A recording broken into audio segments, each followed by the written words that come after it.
Good afternoon, everyone, and welcome to Summer Foundation's annual public forum. It's lovely to see so many of you here today, and hello to the 800 plus of you who are watching online. We're very happy to have you as well. My name is Jamila Rizvi, and it's my pleasure to be your host for this afternoon's event.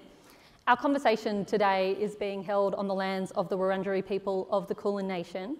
I'd like to acknowledge them as the traditional owners of the land and pay my respects to elders past and present. I also pay respects to traditional owners of the lands on which those of you who are joining us remotely are located, and welcome any First Nations people who've joined us today. I'd also like to acknowledge, of course, that the work of reconciliation remains unfinished, that sovereignty of these lands was never ceded, and that this always was and always will be Aboriginal land. Friends, I was diagnosed with a rare kind of brain tumour about 7 years ago, and following 2 years of active treatment, I now live a life with multiple intersecting and very complex disabilities. So I have a really keen interest and a personal connection to the topic of our event today. I also have a very keen interest in audiences who pay attention to important housekeeping announcements. So lucky for all of you, there are just two and they're going to be quick. So firstly, the bathrooms are located just through the revolving door on the left here, and then you take the first left when you go through those revolving doors. Secondly, in the very unlikely event of an emergency, please follow the directions of Summer Foundation staff and NAB's fire wardens. Basically, don't take it into your own hands. That's it, that's all the admin. Folks, it's been a very significant 12 months since the Summer Foundation's last annual public forum. The NDIS review handed down its findings in December, and the government provided an initial response to the landmark Royal Commission into Violence, Abuse, Neglect and Exploitation of People with Disability. A range of changes have been made to the NDIS legislation, which will have a really significant impact on how the scheme is going to operate into the future. Both the Royal Commission and the NDIS review called for urgent reform in housing and living supports to deliver better outcomes for people with disability and address the significant cost pressures that we know there are on the NDIS. And that's why this year's annual public forum, we've chosen the topic, Fulfilling the NDIS Promise in Housing and Living. Innovation starts today. Now is exactly the right time for this conversation. The government knows that reform is urgently needed in housing and living to deliver better, more affordable outcomes for NDIS participants. The Grattan Institute's recently released report has shown that there are better and more affordable alternatives to group homes and recommended a range of changes that would transform the lives of Australians with profound disabilities and make the NDIS more sustainable for future generations. Affordable and high quality solutions exist in Australia, and they've also been scaled overseas. Despite significant funding and the promise of transformation, the NDIS has not delivered on its promise for many of the people it was designed to support. That is, people with disability with complex and high support needs. So that brings me to today's discussion, which is all about how we might change that. How can participants, supporters, providers and the NDIA all work together to design and scale different types of housing and living models here in Australia? Today we're going to spend some time looking at how we might improve the quality and choice of housing and living supports for the more than 40,000 Australians who need access to 24/7 support. We'll learn from NDIS participants, some of whom are already on the stage, ready and waiting, who have used their plans to build living arrangements that work for them. We'll speak to two experts from the UK and Canada who have led the move away from group homes there.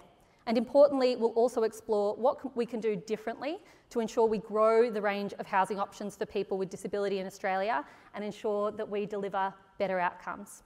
Today also represents a gathering of some of Summer Foundation's most important and most trusted supporters. Thank you for being here with us. I'd now like to introduce Summer Foundation's CEO and founder, Di Winkler, who will join us on stage to talk about the Summer Foundation's exciting new direction just after this very short video. We're excited to announce that a new dawn is coming for the Summer Foundation. Since we were established in 2006, we've had a significant impact on solving the issue of younger people in residential aged care. We created the 10+1 housing model for people with disability with high support needs. This has led to the creation of more than 2,000 enrolled specialist disability accommodation apartments all over the country. We've successfully lobbied the government to change the building code as part of the Building Better Homes campaign, resulting in an anticipated 103,000 accessible homes to be built by 2027. Our advocacy helped lock in the government to measurable, time-bound targets to solve the issue of younger people in residential aged care by 2025. Most importantly, in collaboration with other organisations, we've helped more than 7,500 younger people avoid residential aged care. And we established the Housing Hub, which has provided expert support to more than 1,200 people with disability to find a home. But the promise of the NDIS has not been realised for many of the people who need access to 24/7 supports. That needs to change. And the Summer Foundation needs to change to help deliver on it. We're relaunching with a bold new vision, focused not just on younger people in residential aged care, but the more than 40,000 Australians with disability who need access to 24/7 supports. The only option for many of these people is to live in group homes, where the support is often poor quality, expensive, and puts people at increased risk of violence, abuse, and neglect. Our research and experience shows that better outcomes are possible and affordable for government. People with complex support needs have the right to equitable and inclusive housing, support, and services. But we can't do it alone. We're looking for like-minded collaborators to help us bring about a new dawn in housing and living for Australians with disability. Better is possible. Help us make it happen.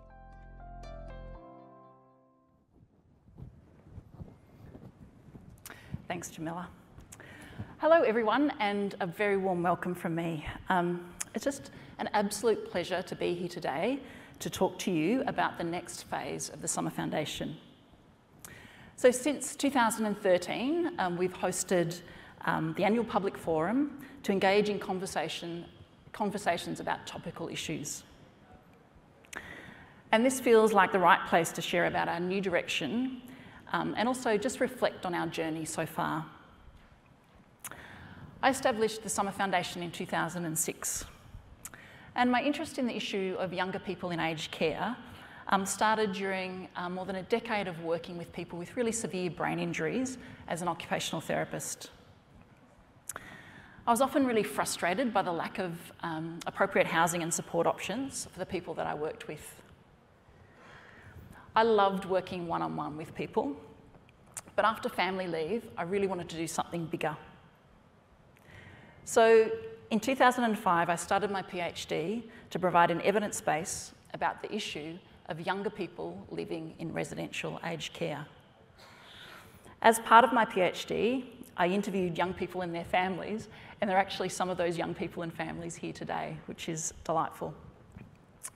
And I saw some practical things and potential solutions that I wanted to initiate that were beyond my thesis.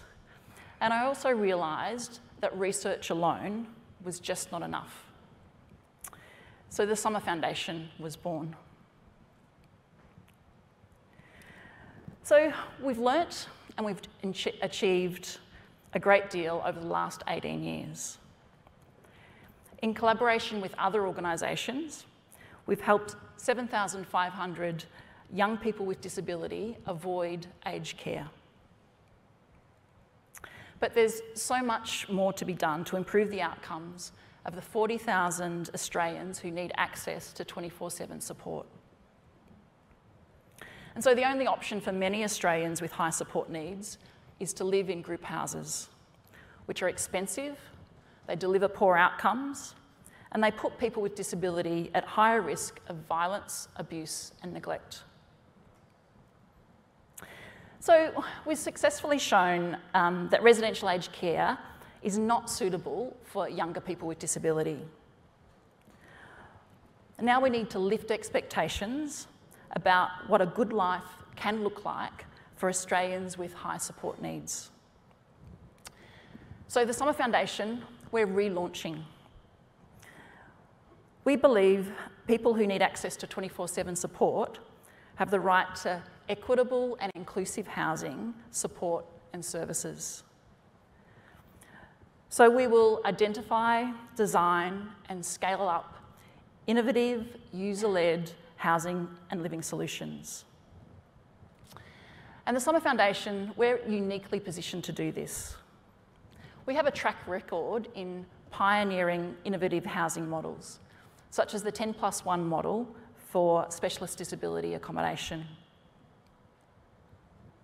We're also home to one of Australia's leading disability research teams. We're delivering the largest national longitudinal study that measures the outcomes and economic impact of moving into new disability housing. And as a self-funded organisation, we have the freedom and agility to deliver innovative solutions without the need for government funding and with the independence of not being an NDIS provider.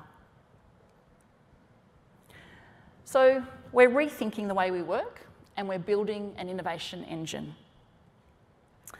So we're going to innovate to radically increase the supply of contemporary housing options for people who need access to 24/7 support.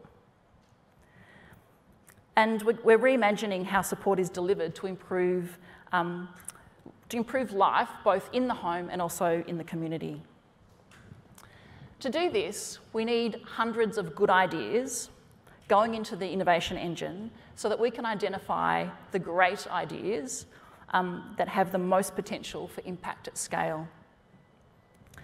So going forward, we have a big, audacious ambition, but we can't do it alone. And so we'll be doing it in partnership, in authentic partnership with people with disability, government, providers and universities. So at the Summer Foundation, we're open for ideas. And so I'd like to briefly share with you an opportunity for people with disability and their families to contribute to innovation at the Summer Foundation. We'd love to hear your ideas for how could disability support be done differently? We want to know what high quality disability support that delivers value for money and better outcomes look like. So if you have an idea and happy to share, you'll go into a draw to win one of 5 $500 vouchers. Simply scan the Innovate With Us QR code on the program that's on your seat and enter your idea and contact details for a chance to win. So it's now accepted that residential aged care is not suitable for younger people with disability. And our legislation and practice has almost caught up to reflect this. What Australia lacks is the systemic infrastructure to consistently offer contemporary and sustainable models of housing and living. So we believe there's just so much more to be done than just closing the door to young people going into residential aged care. Our government spends $12.9 billion a year on disability support services for NDIS participants who need access to 24/7 support. And yet there's a remarkable lack of evidence about outcomes or what works. So this is a unique and vital gap for us to fill. The NDIS Review and the Disability Royal Commission both pointed to the need for innovation. We have a track record of delivering innovation, so it's a really kind of natural progression for us. So we will build on our relationship with government to unlock regulatory agility and create values-aligned partnerships within the disability ecosystem to scale solutions. By co-designing this with service users, we're going to break the traditional compromises and uncover innovative models that simultaneously improve quality and reduce cost. Younger people in aged care will always be important to us. They are part of the 40,000 Australians with disability who need better housing and support solutions. So thank you for being here today. Thank you for joining us online, and I'm really looking forward to the conversation today. So thanks.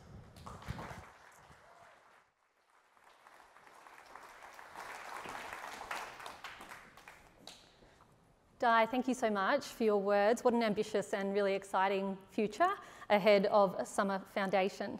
I am now delighted to welcome our first panel. I want to say to the stage, but they're already on the stage because that's how ahead of the curve they are. Welcome to Anna Chambers. Do you want to give everyone waves so they know which of the four you are? This is Anna. And Michelle Newland. That's me. Joining Anna is Michaela, and with Michelle is Cindy. Welcome to you both as well. Anna and Michelle are NDIS participants and lived experience contributors. And because I am an inherently nosy person, as well as a social policy nerd, I am very much looking forward to a conversation with them about their living and their support arrangements. But first, you're going to get to know a little bit more about Anna and about Michelle and their stories with two short videos. Hi, my name is Michelle Newland. I'm 41 years old. I work as a public speaker, share my story with others to give them hope so that they too can overcome obstacles in their lives. I also run a small business with my sister called Two Sisters. This is focused on creating handcrafted homewares, and I assist to run art workshops for people with all abilities. I live with a severe API, which I acquired after a severe asthma attack at the age of 19. I currently live next door to my parents in my own home. My living in support arrangement means that I am supported in a genuine way to make decisions and choices for myself, my life and my home. It gives me a great sense of satisfaction, be able to live on my own and do things for myself.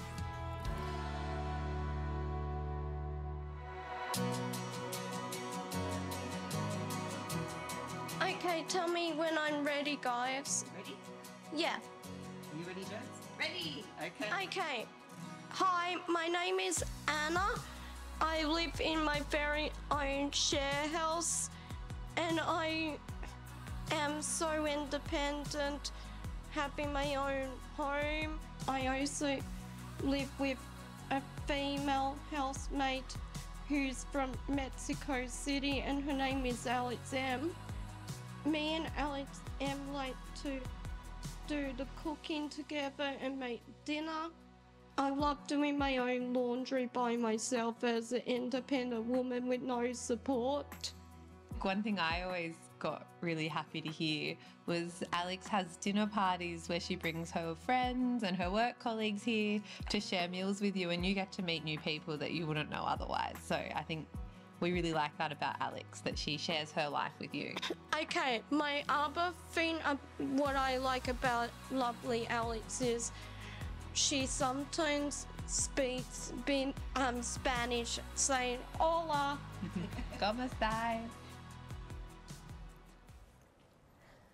Michelle, we met earlier today and I was so interested to hear about your unique living arrangements. Can you tell us a bit more about that?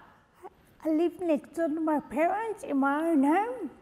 It's a fantastic living arrangement because if ever I need something, or I can just go next door to get some help. It works really well for me. Your home was really beautiful. I imagine having your parents so close brings real comfort, but also you get to spend lots of time with them. Of course, I get to spend my time independently as well, which I love. Also like to spend time with them as well. Michelle, I'm curious to know what is important for you when you choose people to be on your support team. It's important that I know all my support workers and I have an intimate relationship with them all, so they know me well. And Michelle, it's so important for you too to know and trust the support workers that you have. Because of your severe short-term memory impairments, knowing people and trusting them becomes super important. It was so important. So It does. so you have that flexibility to choose support workers from your own community, which is Works working really very well. well. Yeah. And I know you have more than one support worker, you've got different people supporting you. I do. So what help do you draw on to coordinate all those people? I think my key support worker is Cindy. Yeah. She helps me immensely with all of that. Yeah, it's a real privileged role, Michelle, because I get to work really, really closely with you and your family members so that we can really work out supports and work out what's going to benefit you the most and how do you want the support to be delivered in every moment with any situation. So working closely together, we can really ensure that the supports work well. Really makes a difference. It does. I'm so glad to hear that. Michelle, I imagine you've had a variety of different support arrangements over the years. Can you tell me about the importance of your support workers being trained? It's so important that they're all trained because they have an understanding of me and what they're supposed to help me with, you know? Yeah. And for you, Michelle, having workers who are providing the support in a very consistent way really helps you learn. So well for me, of course. Because of the short-term memory issues, if the support wasn't delivered in a consistent manner, it just wouldn't work, would it? I don't think it would work at all. So there has to be a very high level of consistency in the way the support's provided, and it has to be the way you want it to be provided. Exactly, Cindy. Yeah. You mentioned to me when we met earlier, Michelle, about your team of angels, as you call your support workers. What types of things have they done with you? My helping angels do so much with me. They help me to cook. And they might take me out and about for picnics or a wide variety of things. Yeah. And these helping angels, they're volunteers. They all are volunteers. That's exactly right, Cindy. They're an incredible group of people who took up, I suppose, the invitation to be involved in your life in a more formal way. Yeah. And they do all sorts of things with you, so it's been brilliant. Exactly. It works so well. And it really helped because there were gaps in funding, Michelle. There were. So when that invitation went out, it was just a way of us trying to think outside of the box and find solutions to this gap in funding.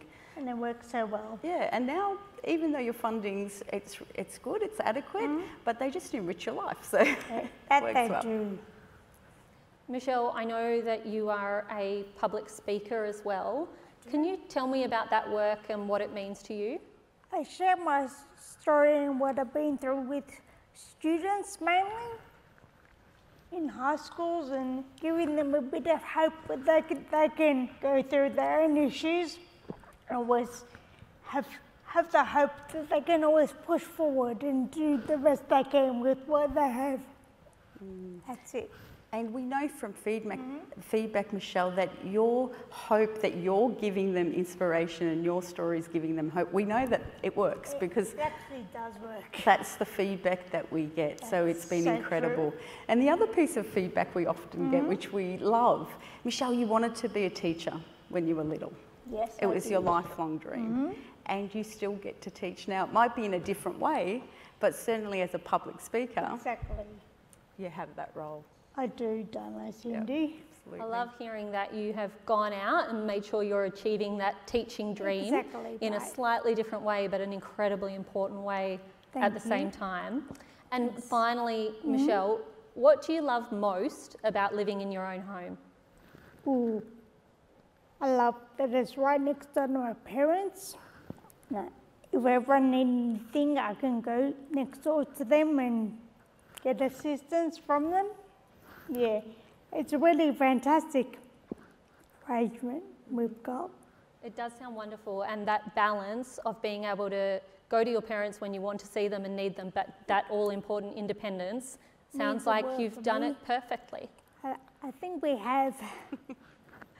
Thank you so much for really generously sharing your experiences with us, No Michelle. worries. I really appreciate it. That's fine. Now, Anna, it's your turn.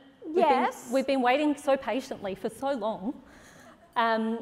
I am really excited to hear about your share house in Fitzroy. Can you tell us about your share house? Okay, about my share house in North Fitzroy is I live in a share house in North Fitzroy, and I am so independent, having my own housemate, and she's from Mexico City, and she sometimes likes to travel a lot, and she is coming back home tonight, and I'm very excited to see her back.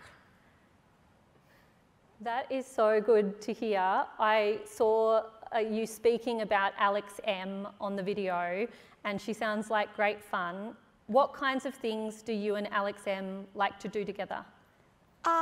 I sometimes like to cook dinner with having a housemaid in the house.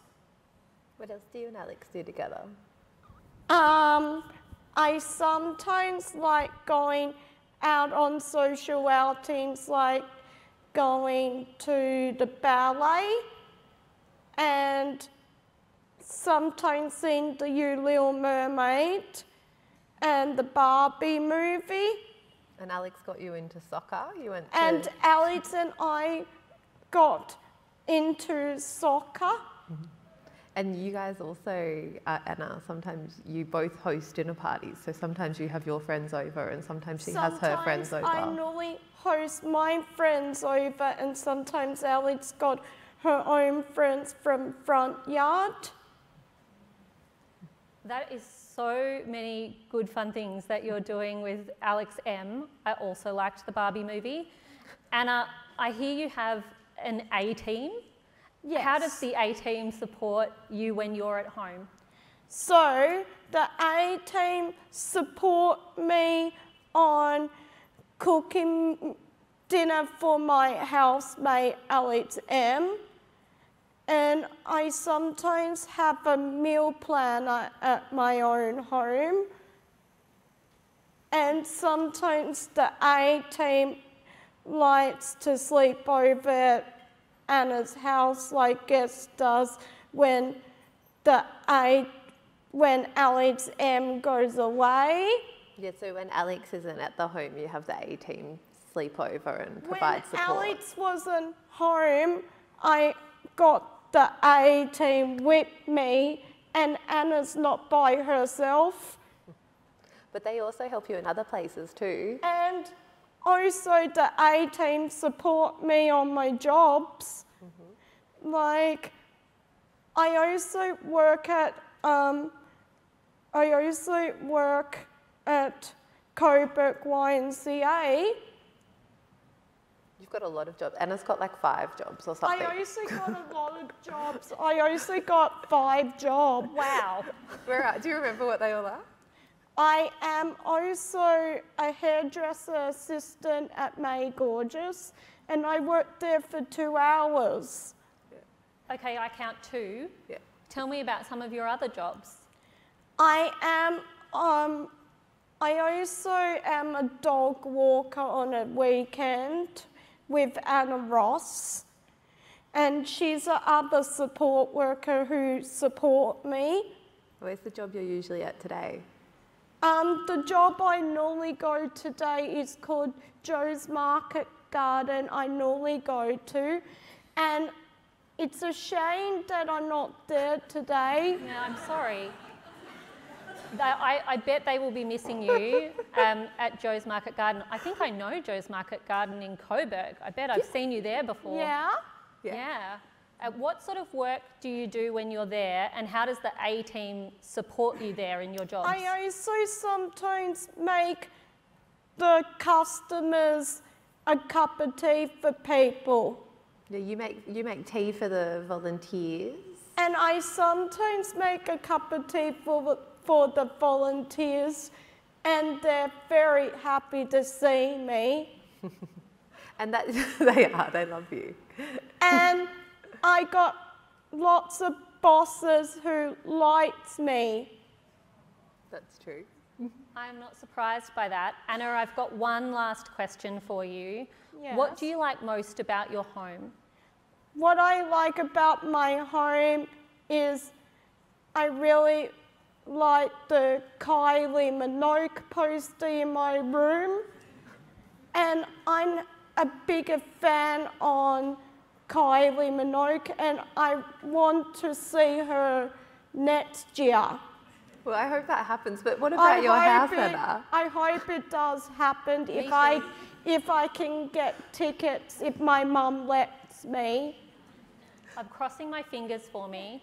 Can you tell me anything else about what you like about your home? What I like about my home is I got a colourful white kitchen I really enjoy cooking a lot and baking, and I also like having my own share house with lots of light.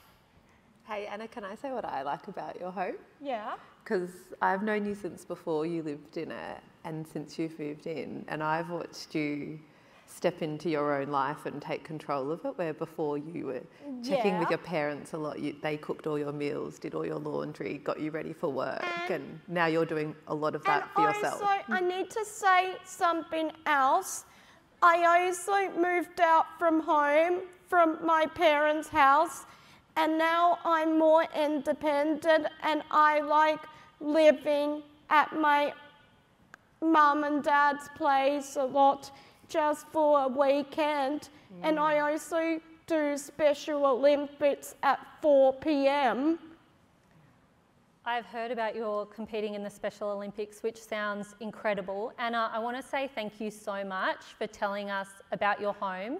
Could you all please join me in thanking both Michelle and Anna?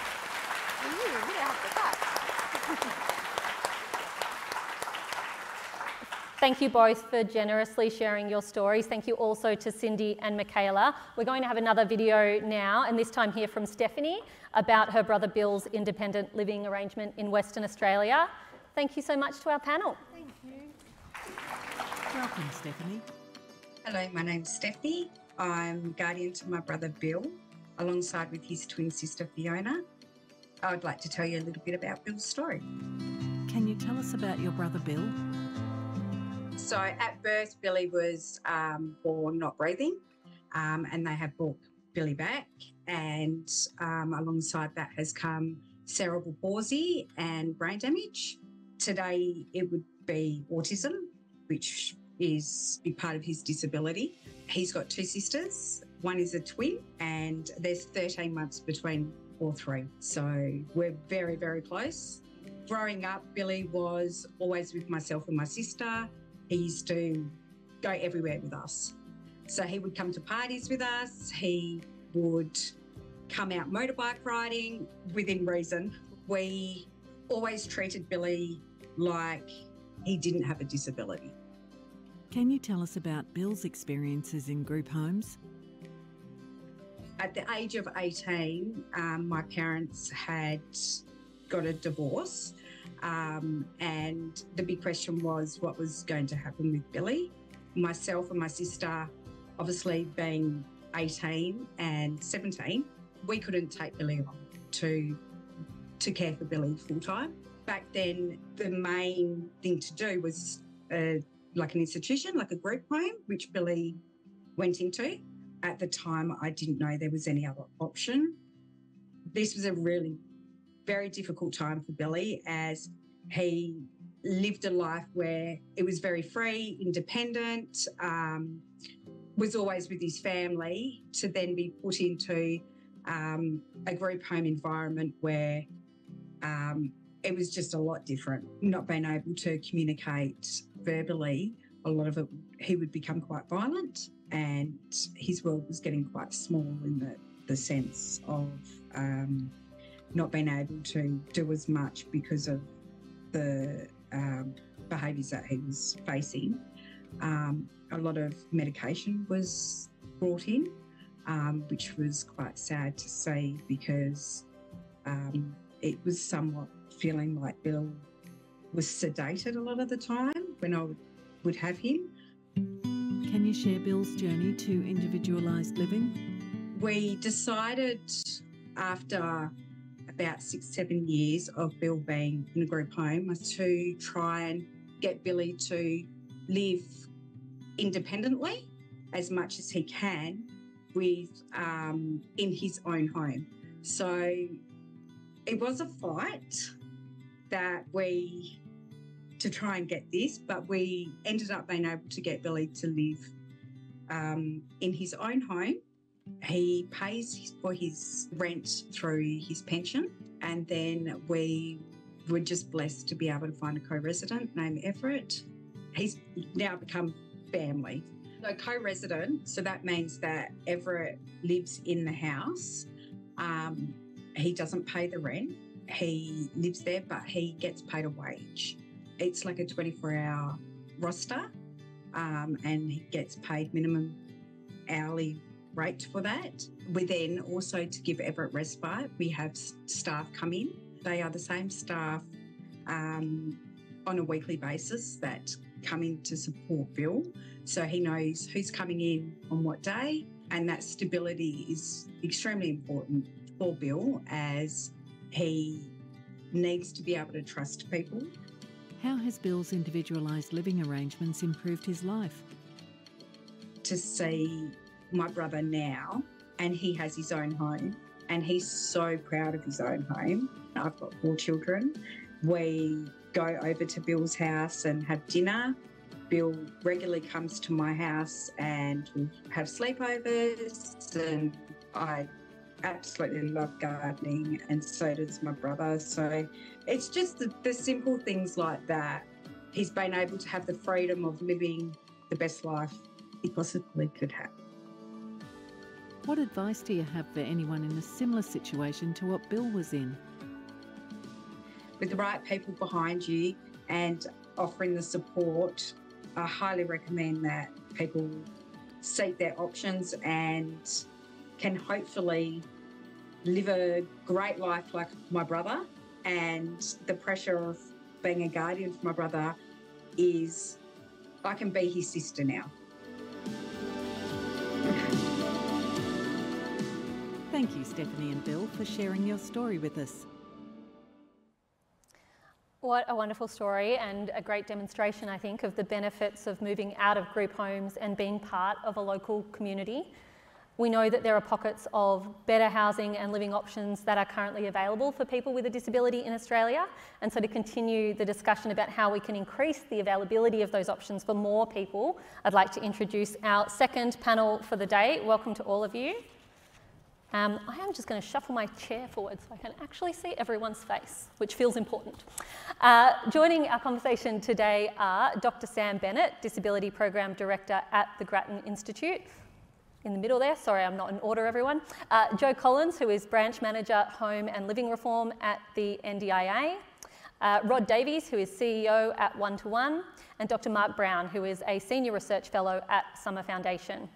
Rod, we're going to start with you, which is good. We're going to do some kind of order in this situation. Rod, Stephanie and Bill, who we just met, were your first ever clients and led to you specialising in setting up individualised housing and living arrangements for people with disability. I understand you now have more than 100 participants who you're providing support to in WA. Can you tell us a little bit about the benefits of individualised living options and why they're superior to the group home option, and what the key elements are for making them work from your perspective? Sure, yeah, well look, I've got to say it's great to see Stephanie share a little bit of Bill's individualised living arrangement. And actually I've been privileged to know Bill essentially my whole adult life because I went to high school with Bill. And I've got to say it's a real testament to the power of inclusive education. But as Bill's friend, I got to see what a group home meant for someone like Bill when he moved into the group home. And so he went from having a really inclusive upbringing to living in a place where he didn't get to choose the people that he lived with or the people that have supported him. And you know, during that period, his life really shrank and his network shrank.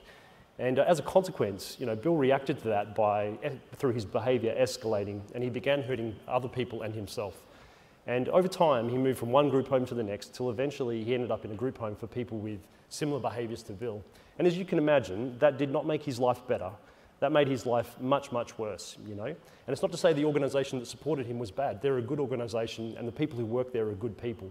The problem is the group home model, you know, which is really just a modern iteration of a very old approach to human services.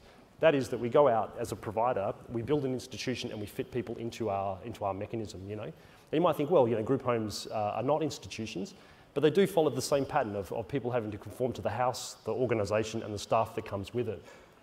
Now, I mean, we've known for a long time that these places are harmful to folks, but if there's any doubt about it, I mean, we just spent $500 million as a country on a Royal Commission, the punchline of which is that congregation and segregation of people with disabilities is harmful.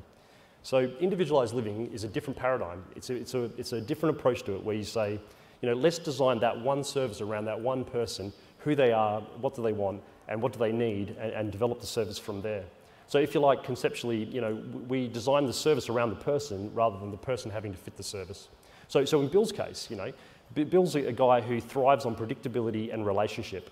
So for him, an arrangement where he lives with someone makes perfect sense to him. And Everett certainly has been a long-term, stable relationship in his life that's really sort of been beneficial to Bill. For me, however, I'm a different kind of person. You know, I'm a private person, actually. And so if I acquired a disability like Bill, what would suit me would be something quite different, you know. But what would suit me would be an arrangement where I have support when I need it, but not when I don't need it, you know. So a good neighbour arrangement or an on-call arrangement or something like that. So the key to success in individualised living arrangements is really, genuinely, as the name suggests, is looking at each person and designing your arrangement around that one, with that one person. That's the best way to go about it. Rod, thank you so much for that explanation and also telling us a little bit more about Bill's experience as well. Sam, I'm going to come to you next. The Grattan Institute has just released a report that found that better and more affordable alternatives to group homes do exist, but aren't widely available in this country. Can you tell me why that is and what would need to change to make them more widely available? Thanks, Jamila. Look, in terms of why we are where we are, I think there's probably a really long answer to that, but I think the simpler and shorter answer is that the completion of the process of deinstitutionalisation, which preceded the NDIS by several decades, just hasn't been a priority for the 11 or so years that the scheme has been running. Many of the people that are currently in group homes were in group homes when they transferred into the NDIS a number of years ago, and nothing has changed for them. The focus of the scheme, perhaps understandably, was on transitioning in the tens of thousands of people for whom disability support was a new thing. But the problem with that is that some of the people, therefore, that the scheme was supposed to be transformational for, really haven't seen any benefit so far. In terms of what needs to change, I would say broadly three things. What we need is an enabling framework where being able to try alternatives to group homes, to use your NDIS funding flexibly to set up the kinds of individualised arrangements that Rod was talking about is easy to do and actively promoted. And that just isn't the case at the moment.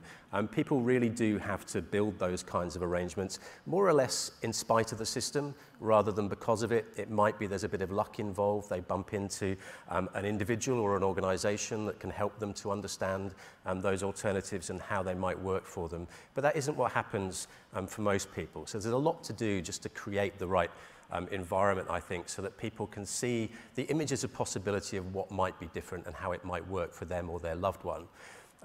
Secondly, I think a properly resourced commitment to innovation in the NDIS.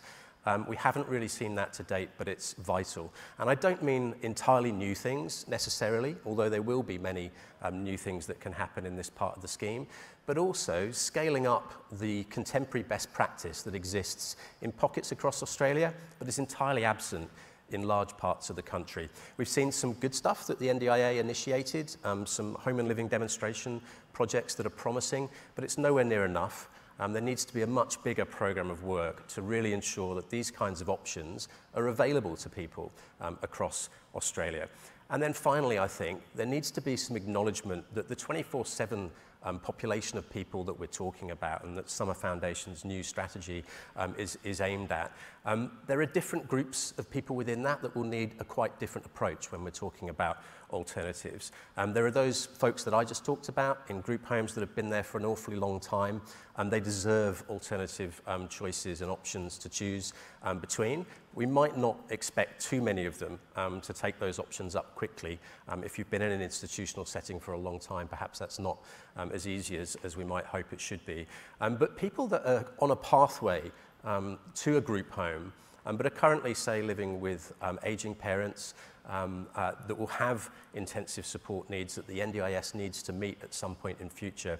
Our research found there are more than 10,000 people in that kind of situation at the moment, really focusing work to ensure that as many of those people as possible are diverted away from group homes to individualised living arrangements. Makes sense because the outcomes we've shown in our work are better, but also from a cost perspective, it's good for the sustainability of the scheme as well. Yeah, interesting. Thank you so much. Mark, you're a disability researcher and you're also an NDIS participant. What are the biggest challenges for people with disability with high support needs? What are the biggest challenges they're facing accessing housing and support in the system as it is? And I'm going to add an extra question. How do those challenges vary across different regions in the country?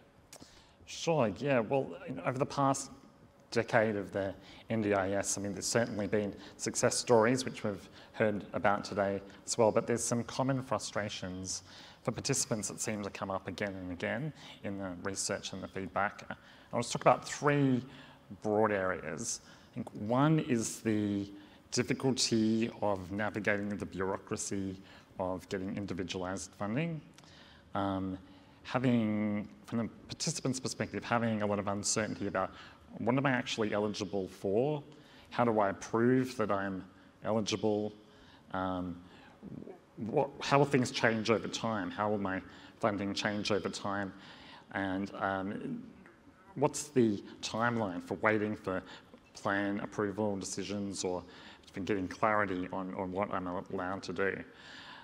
So that's one thing. But then, even if funding is sorted out for someone, there's the next thing of you have to have good options to spend that funding on, good housing and living options. And so when there's a mismatch of the type of housing and living options available and what people really need and want, then either there's a long time of searching and not finding anything, or people end up having to compromise on some pretty fundamental things. Might be compromising on the accessibility of the property or the way the property is sort of set up for your sensory needs or the type of support that's available as well. And that has flow-on effects when people might have to spend a lot of time retrofitting a property afterwards or making other arrangements, and there's time and money and energy that goes into that. I think I'll just quickly say the third thing about the availability and quality of paid support, and having that worry about will tomorrow's shift get filled? Will it be someone I know? Or will it be someone new who maybe doesn't know how to use the equipment that I use or doesn't know how to accommodate my communication needs, things like that. So there's some common frustrations, and I think they apply across Australia, but of course in regional and rural areas where there's thin markets, inevitably those problems are amplified by having fewer options. So I think there's some of the challenges to work on going forward. Yeah, thank you for summarising that and so succinctly as well. Jo, I'd like to bring you into the conversation. How can innovation, whether it's through technology, service delivery or design, help improve housing options for people with disabilities who need access to 24/7 support? And what is the NDIA hoping to see more of in the market? Thanks, Jamila.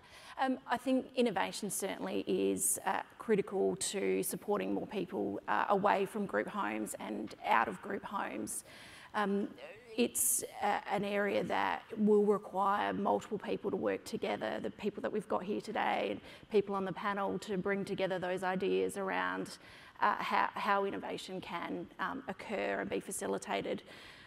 We are keen to hear from participants and their experiences around what are some of the barriers and enablers that they experience, and Mark's spoken about a few, and around how we can improve information available to support people to navigate what we know is a very complex scheme and can be challenging at times.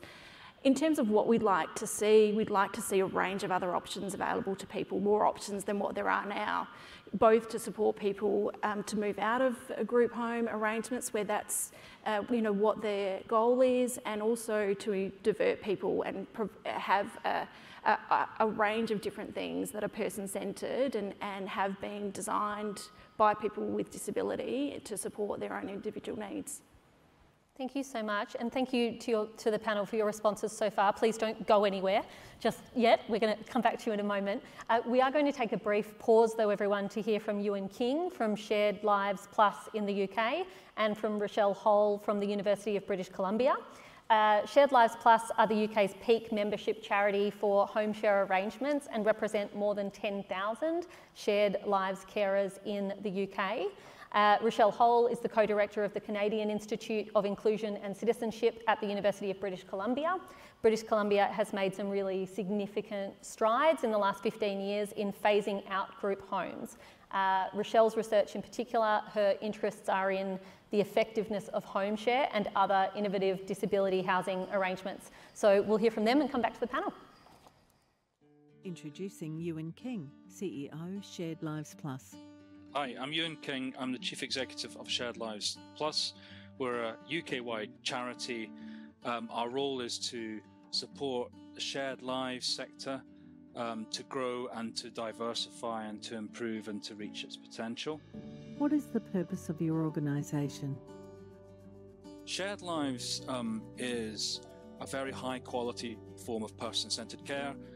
It's inspected by various inspectors in the UK and is proven to be the highest quality form of social care, but it's quite small scale at the moment. It's often on the periphery. We want to see more people benefit from shared lives, and we think that's really eminently possible, but it's not being achieved yet. Can you explain how Shared Lives works in practice? So Shared Lives is a model of care which has been around for about 40 years in England, Scotland, Northern Ireland and Wales. And what it involves is an approved shared lives carer being matched with someone who is seeking support and care. And that person, once they're matched, that person seeking support and care comes to live with the shared lives carer, or regularly visits them through day support, or can stay for short breaks. And it's unique, I think, because it involves the matching process. So the carer needs to get along with the person supported and vice versa. And the second beautiful part of the way it works is that the person then lives with the carer, but not as a lodger, not as someone taking a room, but as part of that person's family and family life for people over the age of 16. What are some of the benefits? There's been a lot of research on benefits of shared lives. It's shown time and time again to be highly personalised, so people tell us they feel they had choice over where they ended up living, they had choice over what they do with their lives. So it's highly person-centred. It's also a regulated form of care, and in England you have what we call the Care Quality Commission, and that regulates care, and they inspect shared lives, and every year it is shown to be by far the highest quality and safest form of social care. So it's got that kind of validation, but it's also cost effective, so it saves you money compared to residential care, supported living, and therefore it also saves local authorities money as well. So it's got all of those benefits. What are the costs with these arrangements? The main costs are the fees that the carer receives. The carers are self-employed. They get a contribution from the person that they support, often paid through the benefit system, and they get another contribution from the local authority, which is for their board and lodgings. But you have to run a scheme. A Shared Lives scheme is the regulated organisation locally that delivers shared lives, and that needs staff and that needs expertise to do that really well, so that costs money as well. But overall, when you add it all up, it costs less to support someone in shared lives than it does in residential care and supported living typically. What policy changes supported this model of care? The policy environment for shared lives has improved, but it's not ideal. I think the policies that have helped it grow are, first of all, it became a regulated service. So once you're regulated, you're inspected, and that's a key driver for local organisations, because they are judged on those inspections and they're judged on the quality of the services that they provide. So Shared Lives falls under that, so they've got to start paying attention to that. So that's been really helpful. We had a policy called the Care Act in England in 2014. It was the most substantial piece of policy regarding social care for many years, and I think what was really helpful about that is it focused on giving more choice and control to people over their lives, and Shared Lives was highlighted as a good practice example. So it encouraged local authorities, leaders locally and nationally to say, look, this is a better way of supporting people, do more of it. How can Australia provide more inclusive living options? I mean, I don't know exactly how social care operates in Australia. I do know that Australia has developed some fantastic approaches to social care, such as local area coordination, family by family. There are a number of really exciting innovations in Australia, so I don't think it's too much of a leap for them to develop shared lives. I think Australia, in some ways, would be more ideal because one of the biggest barriers to shared lives in England is actually the size of people's homes. You need a spare bedroom, you need often a wet room, you need a downstairs bedroom, and this may be my assumptions about Australia, but there's more space, there's bigger housing developments perhaps. It might lend itself to shared lives. I think the main thing in Australia would be to find out how it fits in to other what we call in England approaches to accommodation and care. So there's residential care, there's nursing care, there's home care. Where does it fit into that local offer, and how do you build a case for it to be there? Can you tell us about someone whose life has improved because of this model of care? At Shared Lives Plus, we have a group of what we call ambassadors. They're people who are currently or have previously lived in shared lives arrangements, and they tell some really powerful stories. So one story is about a woman called Hope.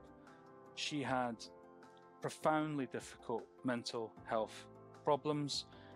She's a young woman, she's in her 20s, and she was in hospital for over 5 years, which is a miserable existence and made her iller and iller. She did her own Google search and found that there was something called Shared Lives, and there was local carers to where she lived, and she asked her social worker to reach out to them, and she met a Shared Lives carer. They got on, they really clicked. She agreed to come slowly out of hospital, just a few days at a time, but then full-time living with the carer. She has now been out of hospital for several years. She is thriving, she's got a job, she's got friendships. She goes around the country talking about it, so that's the difference it can make.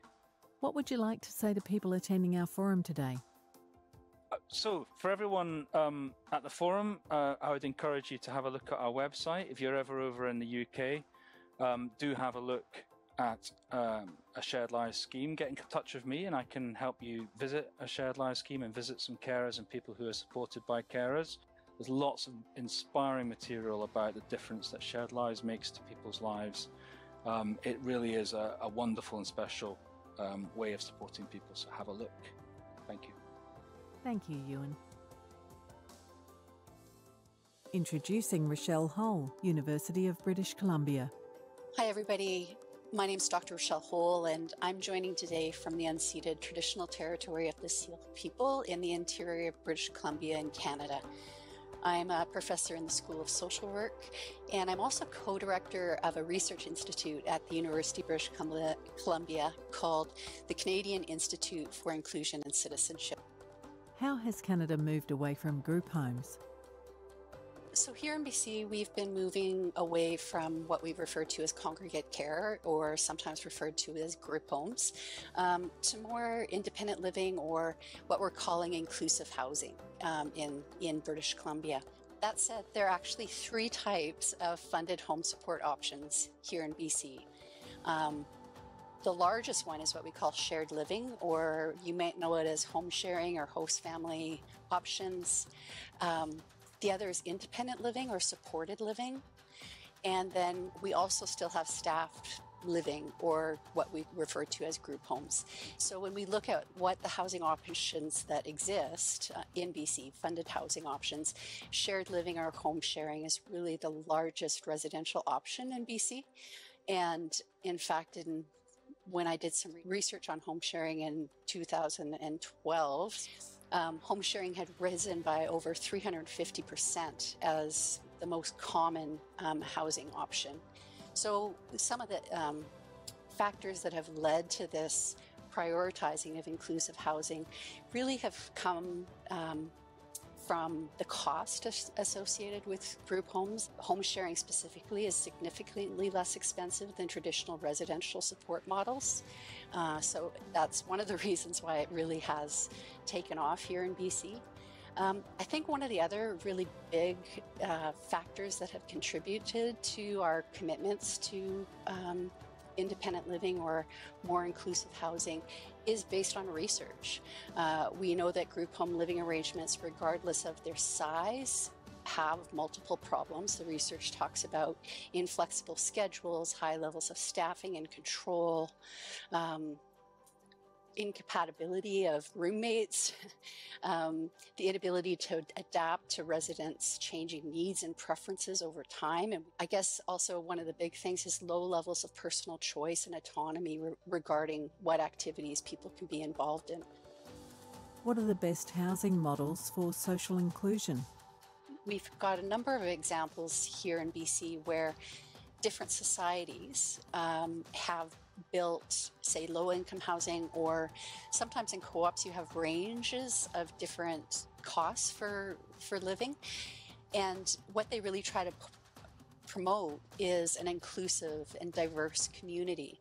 As people have been advocating in British Columbia and building relationships with these different societies, they've really been advocating to say, you know, you're missing a whole group of people, a population of people who don't have access to housing. And this is an opportunity to do something to promote social justice, to promote inclusion, to promote diversity. So one of our nonprofits, who was a leader in doing some of this work, they developed a housing apartment, a housing complex that had built into it units that were specifically for people they supported. And the cooperative, they basically said, like, these kinds of initiatives align with their ethical values of openness, of caring for others, of social responsibility.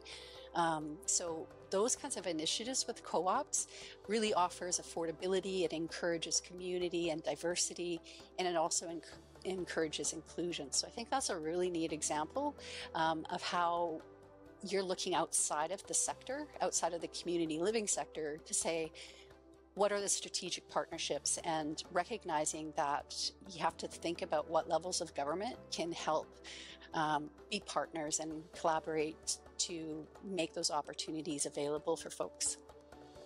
What lessons can we learn from British Columbia, and how can we move towards more individualised arrangements? I think what's really been important in British Columbia is the partnerships that have emerged through advocacy. So we have a not-for-profit provincial advocacy organization called Inclusion BC, and we have our Crown agency, Community Living British Columbia, who is responsible for funding supports and services. And in 2017, they got together to create a task force around inclusive housing. And out of that, 2 reports have come out with recommendations, research about what people want, what does inclusive housing mean, who needs to be at the table, right? So it can't just be a group of insiders like Inclusion BC and CLBC and families and self-advocates and service providers. It needs to be municipal governments, developers, people like the BC Confederation of Cooperative Housing. We need to be engaging all those people, because without those kind of relationships, we can't address the affordability crisis, the housing crisis in terms of the scarcity that exists, to really meet our values. And I think another really key important takeaway is it's important to have well-articulated values based in evidence. Having a home means living in diverse communities, and that's valuable. Recognizing that people have a wide range of interests, so diversity, prioritizing diversity, and they have wide ranges of preferences, they have wide ranges of disability support needs and backgrounds. And also stability, that housing needs to provide a sense of security and stability, and that people have the supports that they need to live a good life, and belonging in a community, and that's really important. Thank you, Rochelle. All right, some really exciting things we've just heard about there. I'm keen to get our panel's responses to it. Sam, I'm going to start with you. We've just heard about the ways in which the UK and Canada have encouraged a move away from group homes. What lessons do you take from those countries, and how might they apply here at home? Yeah. I mean, I guess the first thing is what great videos they were, and it just goes to show, although other parts of the world, the system is different, the challenges might be slightly different, the financial environment might be slightly different too. Many of the same challenges apply, many of the same issues are the ones that we're trying to fix and that today's event is focused on. So there really is a lot to be learned from looking outside the sort of Australian bubble and seeing what other places are doing. I suppose particularly from the British Columbia sort of perspective we heard there, one of the things that really shows to me is what you can achieve as a result of deliberate policy choices from government. So a lot of other people involved as well, as they said. There's a whole sector that's galvanised around what is a really impressive change that they've made over there in about the last 10 to 15 years. I don't think she gave the number, but we looked at this in our research. There are about 4,000 people in home share arrangements in British Columbia, and that's a jurisdiction that's only a quarter the size of Australia, which gives you a sense of the potential. And you don't have to look, as far as British Columbia for what deliberate policy choices can lead to. We've talked about WA a bit earlier on, and particularly the sort of pre-NDIS experience there. Over a period of years, government made some deliberate choices that it wanted to make alternatives available. It funded the sorts of things that would make that possible. It created a funding environment where that was doable. And over time, many people opted to do different things. So I think that's a really important thing to take away from it. Perhaps less so shared lives, but I do know the government over there in the UK has made a quite significant additional investment just about a year ago to try and grow that programme from the 10,000 people that are supported at the moment to many more, given the very severe and sustained financial pressures on the system over there. And I guess the other thing that really stood out to me is it just shows we really must, wherever we find them, challenge the assumptions that when somebody has a very high level of support need, a 24/7 level of need, as we've been saying today, that they somehow inevitably need to be supported in a group home environment, and that in fact that's the only way that their support can be provided cost effectively. Simply isn't the case. There's so many examples that demonstrate that that isn't true, but nevertheless it seems to be quite a deeply held assumption within the NDIS and within sort of society more broadly. And we've got to challenge that, and our research showed, absolutely that people aren't prevented from living in their own home when their need hits a certain level, and that there are other ways of thinking about delivering support so that they can be cost effective and much more improved outcomes for people as well. And I think the final point, just around Shared Lives Plus and Ewan's story, which is a fantastic one, it just shows the value of sector-led improvement in this part of the system. Shared Lives Plus have been instrumental as a highly credible organisation in building out the safeguarding frameworks, the best practice standards that now mean that it is rated so highly in comparison to all other social care services in England. They work with those local programmes to build their capability to deliver those host family arrangements in the best possible way so that people get the best possible outcomes. And that leads me to think, well, where is that here in the NDIS? Who's doing that in Australia? And if we can't find a home for it, then we should try and find a home for it, and government should consider how it wants to sort of create perhaps a peak body like Shared Lives Plus that can really play that role for this really important sector. So government can make really important decisions that make a difference. The sector can do an awful lot to drive this change as well, which I think is important for today's conversation.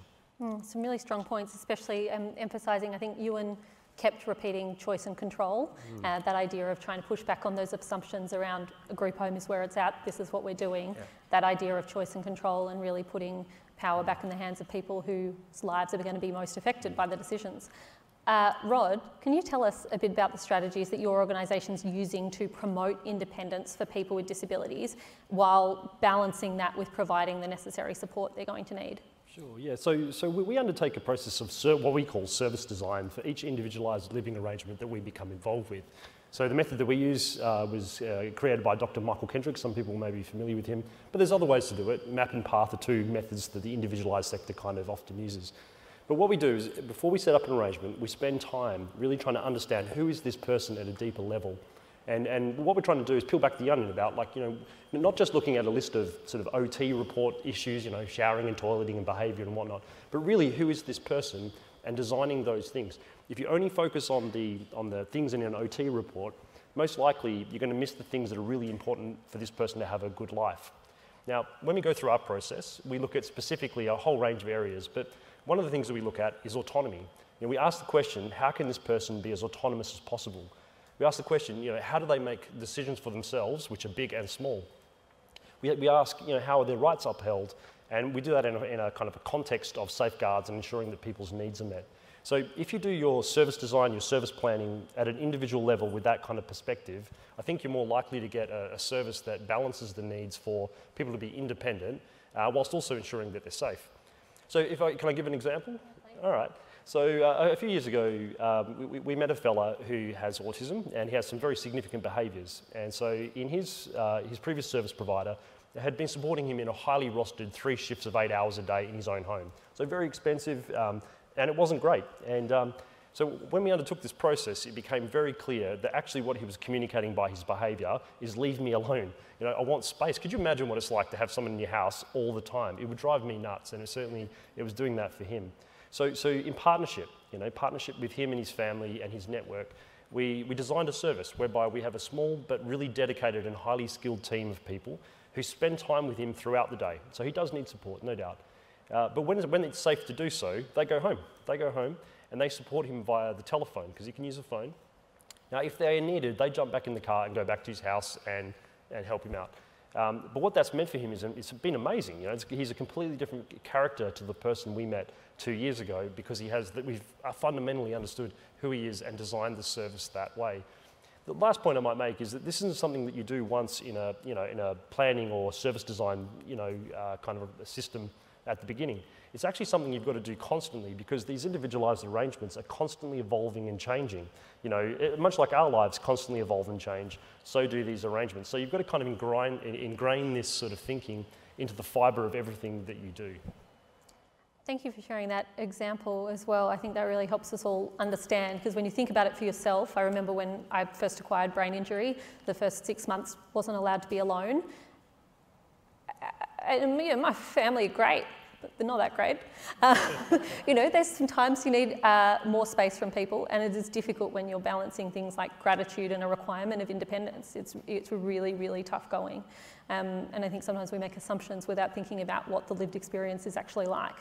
I really hope Mum and Dad aren't watching. Joe, I'm going to turn to you next. If you're an NDIS participant and you're interested in pursuing an individualised living arrangement, how do you go about that? Jamila, I think we've heard today, Rod's given an example around working with participants. I think people that are thinking about wanting to explore options should start thinking about where they would like to live, who they would like to live with, how they would like their supports delivered, and by who. Starting to come up with those ideas, I think then making contact with their NDIS contact or their local area coordinator to start to talk about what options are available and what support that they can connect to. I'd encourage them to talk to other people that have been through that experience and talk to service providers as well. But certainly talk to the NDIS contact and work through what support you can get to help you get that conversation started. Thank you. Mark, I'm going to turn to you. I want to ask you about your perspective as both a researcher and an NDIS participant. What do you think NDIS participants need to be able to set up more innovative housing and support arrangements? Yeah, well, I want to acknowledge that I think for a lot of us participants, just the term innovation can be a bit scary. As if someone's going to knock on the door and say, "Have I got an innovation for you?" And so, I think we're going to be a little bit sceptical. But I think what's needed is an environment where participants feel safe to try out things and to test things out and not feel like they are locking themselves into some model for the rest of their life.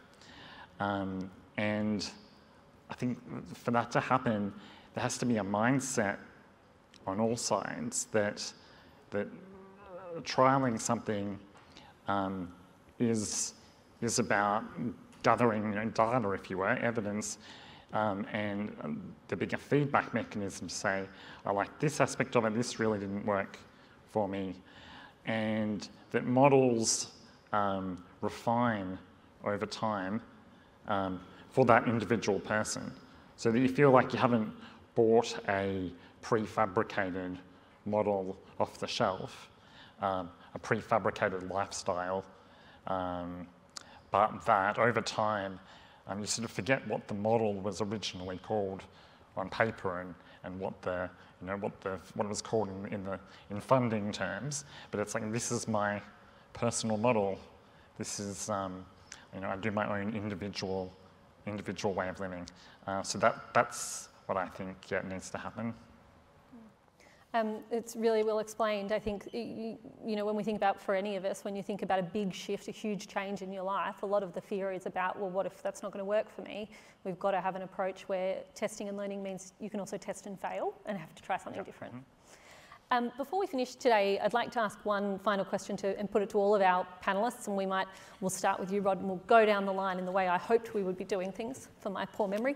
I want to ask all of you, what is one thing we could do right now to broaden the scope of housing and living options available to people with disability? Kick us off. I'll go first. So, look, we need people in government to show interest in individualised living. Actually, more than interest, to show leadership in this space. For me, I feel like for all the money we spend on the NDIS, if all we end up with is more group homes, that's an enormous tragedy for our country.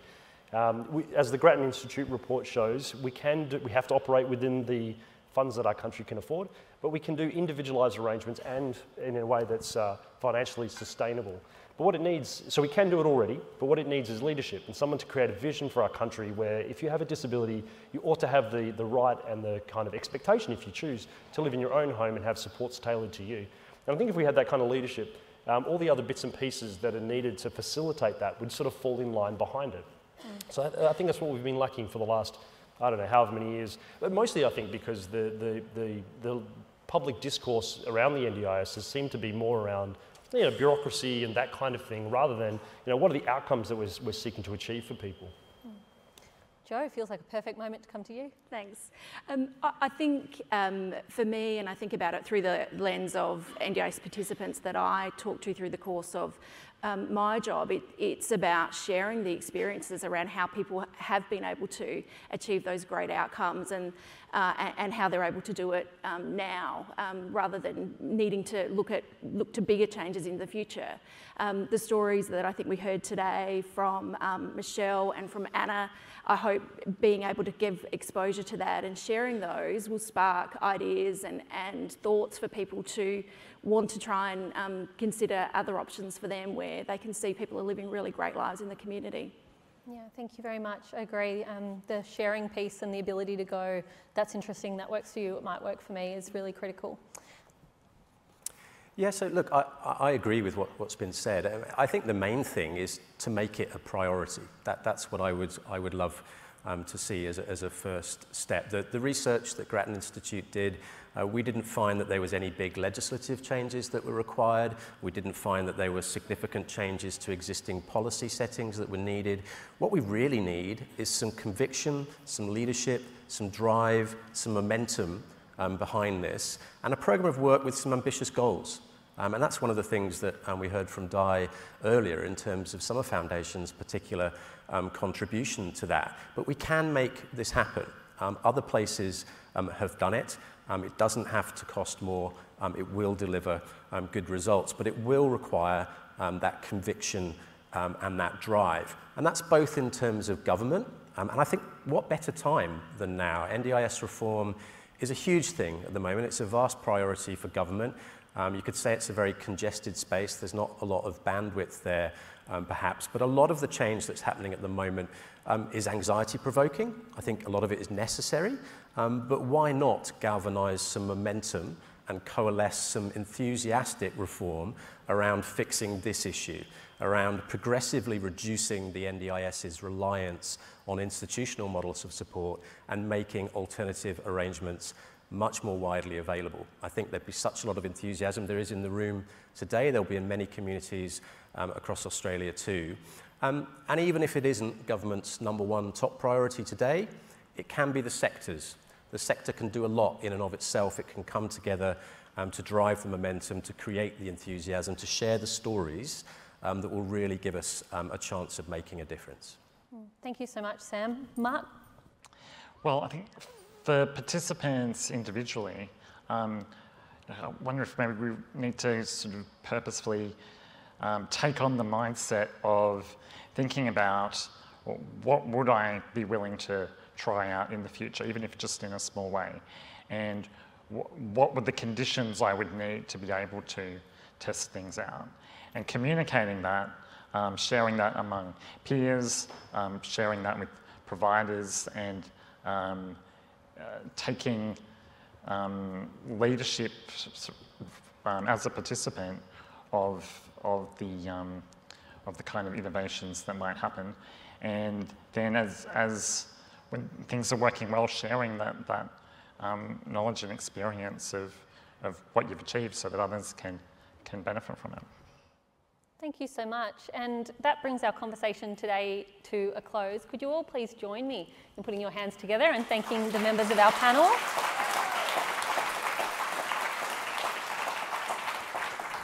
I want to thank all of our panellists and our contributors today, and to all of you, both here in the room and also online, for being part of this really important conversation about how to transform the housing and living options for people with high support needs. Thank you also to the wonderful team at, I can't quite see them, they're under the lectern. Thank you also to the wonderful team at Summer Foundation who have worked so hard on making this event today a success and helping us leave today a little bit more informed and aware than when we arrived. I'd also like to acknowledge and thank NAB for providing Summer Foundation this arena to host the annual public forum. Before we move to lunch, I'd like to direct those in the room to our registration table just over in the foyer, where you will find more information about Summer Foundation's Innovate With Us program. Make sure you go and check that out. Thank you to everyone. Thanks to those online, and good afternoon.